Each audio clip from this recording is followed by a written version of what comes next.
Avocate à Bordeaux, Caroline Lampre, vous êtes à la fois épicurienne, passionnée par votre ville, ses vignes et ses étiquettes, ce qui vous conduit à publier un ouvrage sur les marques vinicoles ainsi que deux autres sur les étiquettes bordelaises ou encore celle du cognac.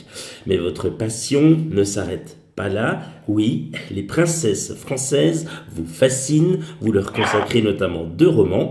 Aujourd'hui, Caroline Lampre, vous dédiez votre plume à celle dont Mérimée était fou en silence. Il s'agit d'Impératrice Eugénie, Madame la Rune, aux éditions Atlantica. Caroline Lampre, bonjour et bienvenue dans l'espace des livres. Bonjour Guillaume Sauté. Bonjour, nous sommes ravis d'être avec vous. On va juste en profiter pour saluer et remercier Bertrand qui sans lui cette interview n'aurait pu Tout se à fait. faire.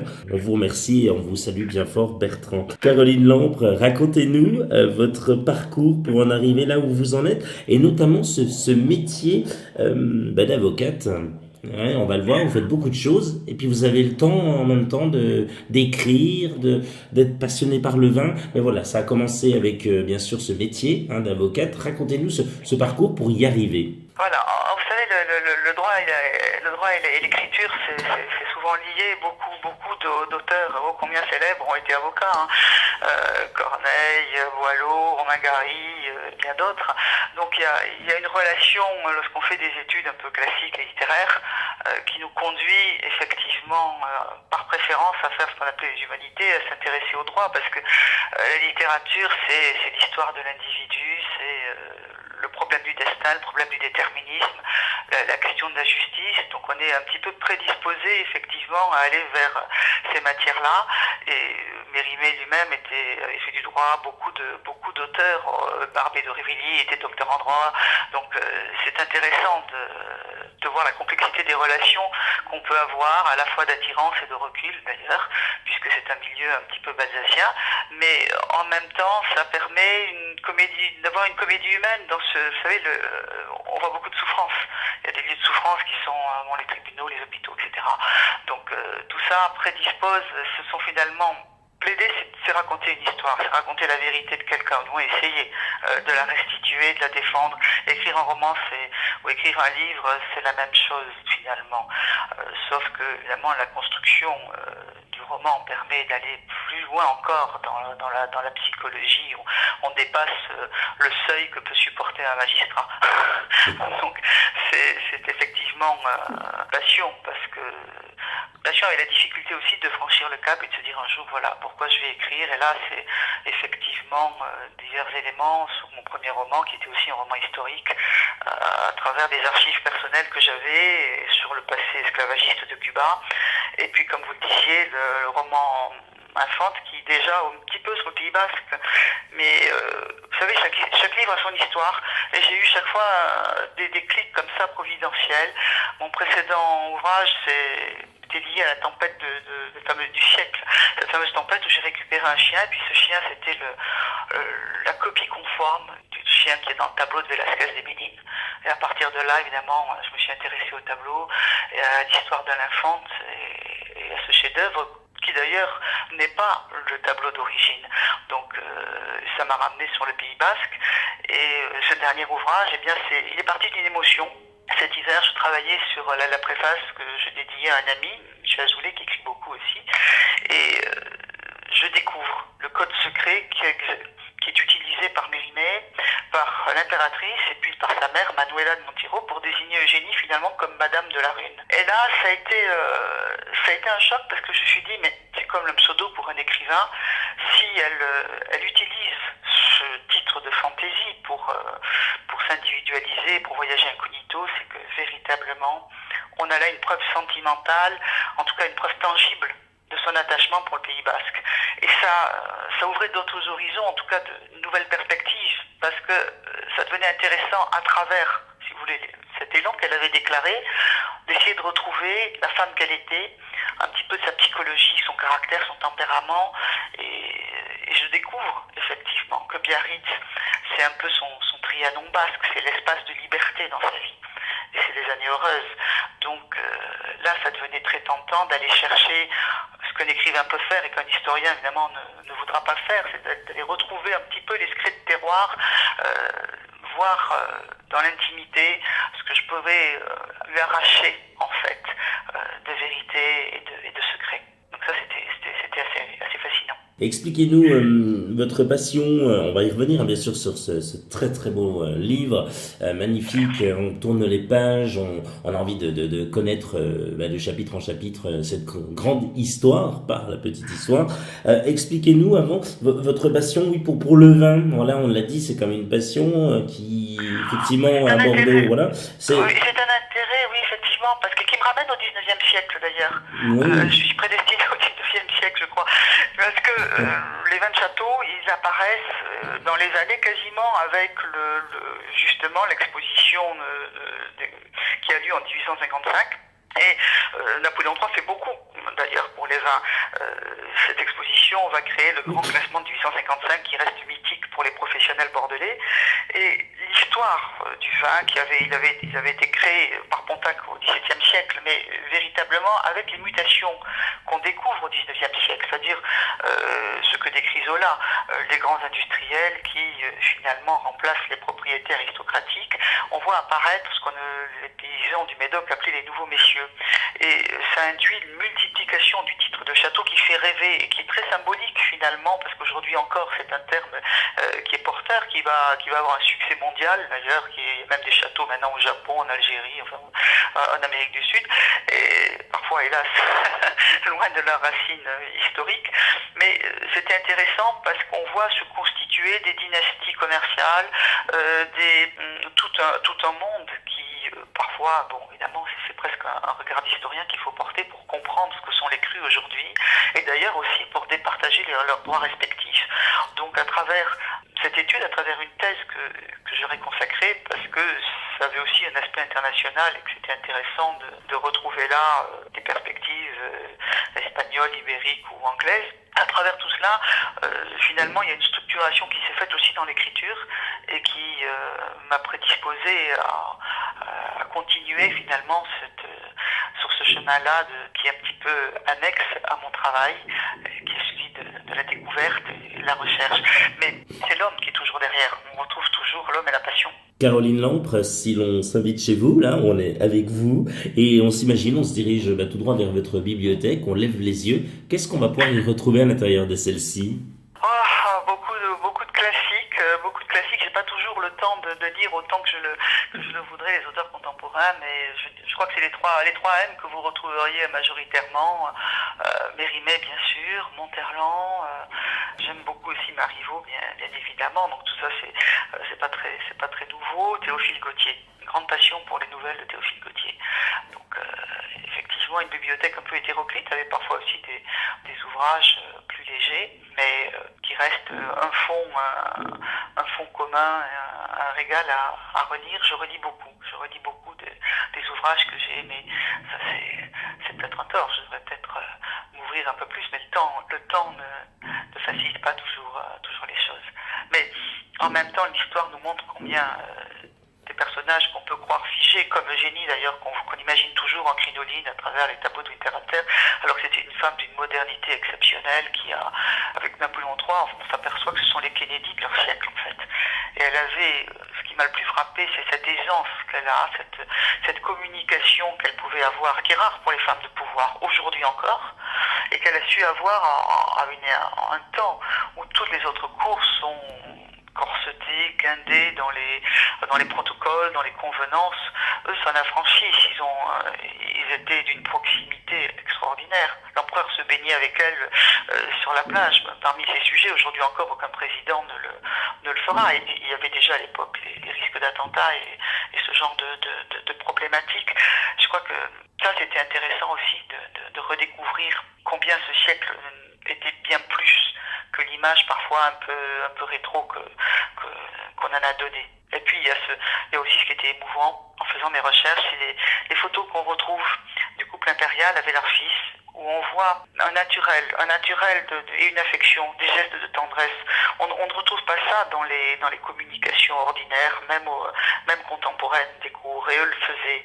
Ils avaient, je crois qu'on pourrait dire qu'ils ont inventé la fonction présidentielle avant l'heure, bien qu'ils aient été empereurs, et parce qu'ils avaient une vivacité, ils avaient vécu à l'étranger, ils avaient une ouverture beaucoup plus plus importantes. Je crois que Napoléon III était l'un des rares dirigeants à avoir vécu en Amérique, à avoir vu la montée de la puissance américaine. Pie IX et Eugénie Montijo, c'est extraordinaire parce qu'elle a deux cultures, elle est espagnole, elle est française, elle est écossaise d'origine, elle a parcouru toute l'Europe, elle a été élevée à la fois à Madrid et en France.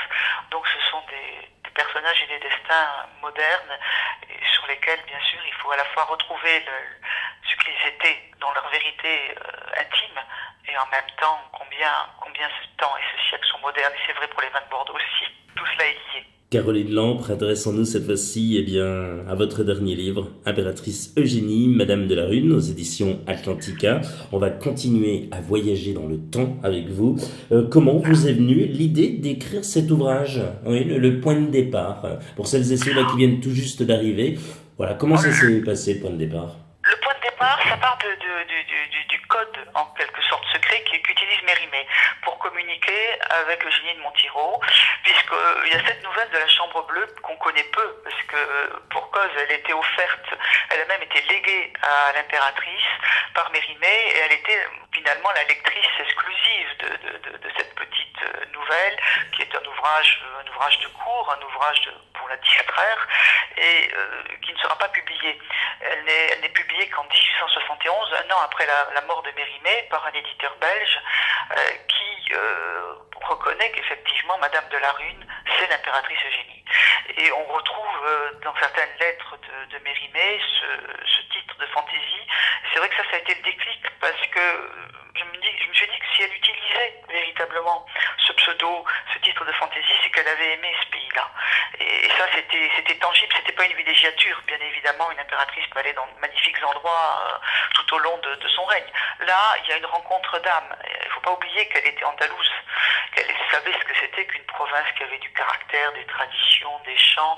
Et c'est précisément ce qu'elle va rechercher aussi dans le Pays basque, toute cette personnalité-là qui lui plaît, parce qu'elle aime le canteondo, elle aime les chants basques, elle a une sensibilité déjà en tant qu'andalouse, et c'est d'ailleurs très amusant, parce que dans Carmen, Mérimée, qui l'écrit bien sûr bien avant qu'elle épouse Napoléon III, c'est déjà l'histoire d'une Andalouse qui aime un Basque, et le Pays basque est déjà présent. Donc vous voyez, il y avait une prédestination entre ces personnages, et j'ai été très, très sensibilisée par ce titre de Madame de la Rune, qui était assez peu connu, qui n'avait pas été mis en valeur, parce que bon, la Chambre Bleue n'est pas l'œuvre phare de Mérimée, donc je crois qu'elle reste encore largement méconnue. Comment s'est passée cette fois-ci la phase d'écriture en termes de recherche, chapitres et autres? Est-ce qu'il y avait un plan, comme le font certains auteurs? Comment vous avez travaillé en quelque sorte? Alors, au départ, on le voit peut-être dans mes premières pages, j'étais partie un petit peu sur l'élan d'une écriture de roman, et puis je me suis dit qu'un roman historique pouvait toujours être sujet un petit peu à interprétation, à caution, et que là on avait tellement de témoignages qui étaient des témoignages encore accessibles et récents, puisque le 19e c'est quand même très proche. J'ai pensé qu'il fallait ne pas tomber dans le piège de la biographie, mais essayer de reconstituer. Alors bien sûr, il y avait un plan, mais en même temps, au fil de mes recherches, j'ai découvert qu'elle avait des centres d'intérêt, qu'il s'était passé beaucoup d'événements autour d'eux, à Bayonne, à Biarritz, même à Saint-Sébastien, et que tout ça composait effectivement un ensemble, une thématique qu'il fallait bien sûr ordonner sur un plan, comme tout livre, mais il y a à la fois cet effet voilà, ce chemin qu'on prend, parce que on a envie d'aller à travers ce prisme-là, et je voulais vraiment me concentrer que sur cet espace basque qui avait été si important dans son cœur, puisqu'en son testament même, elle dote Biarritz d'ailleurs, c'est l'une des 3 villes qu'elle va citer dans son testament, et il y avait là une vérité et encore un souvenir qui est puissant, donc c'était intéressant de partir à travers cette perspective, mais bien sûr